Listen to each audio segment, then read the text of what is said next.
On any given day, nearly 1/3 of the people brought to the Washington County Jail have some kind of identified mental health condition. Well, we see people with all kinds of issues, whether it be a temporary mental health crisis that they're facing just at that specific time. Then we have mental health staff on hand for them right then and there. But then we also have people with long-term mental health issues, and whether it be that they're off their medication or something else just triggered this incident, it's just something that we have to deal with on a daily basis. Even before they walk in the door, arrestees are screened for mental health conditions, including thoughts of self-harm and critical medications. When patients come into our facility, we screen all of them with an extensive mental health history and their current mental health issues they may be dealing with. That'll include any previous care that they may have received in the past in different communities, what type of medications they may be taking or require while they're here, or if they're even receiving treatment at all.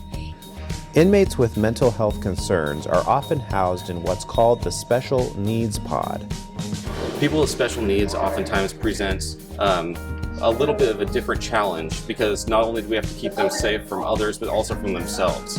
So what we actually did in that case is we took a lot of people with special needs, whether it be elderly folks that wouldn't really do well in a general population around some of the other people that we deal with, or people with significant mental issues of any age group, and we've put them into a specific housing unit. The deputies in that housing unit are trained in mental health crises and conditions, and then we also work hand in hand with our partners in not only the criminal justice system, but also with the mental health services, so that we can get them stabilized on their medication if need be, and get them through the criminal process so that we can actually get them released and then hopefully get them leaving the jail in a better situation than when they came in the first place. Some of the special features of SMP include giving inmates a creative outlet with a chalkboard, calming therapeutic colors painted on the walls, and even live plants that the inmates help care for. I think that it's successful because of the staff that we have in there. And from my perspective on that, we see the same people on a regular basis, and one way or another we've almost built some kind of working relationship with those people. I can't tell you how many times I've been in the intake area and we've had somebody come in and they recognize us by being a special needs inmate, and it just takes one of us on the actual special needs team to walk into the area, and that immediately will calm them down just from that rapport that we've had in the past. Caring for our special needs population doesn't end when they're released from custody. Washington County's mental health team works with the Sheriff's Office and other community partners to make sure these inmates are set up for success in the community.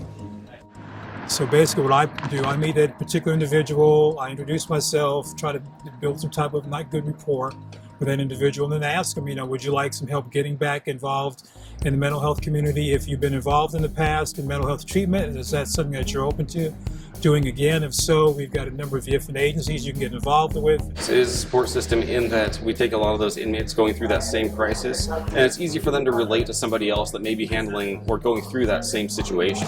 So by putting them into the same housing unit, they can a lot of times relate to one another, rather than being in a situation where they have a lot of people, surrounded by 60 other inmates that they feel they cannot relate to. So not only are we connecting them with staff members and mental health resources, but they're also being connected with other inmates that may be in the same situation they are and can relate to them.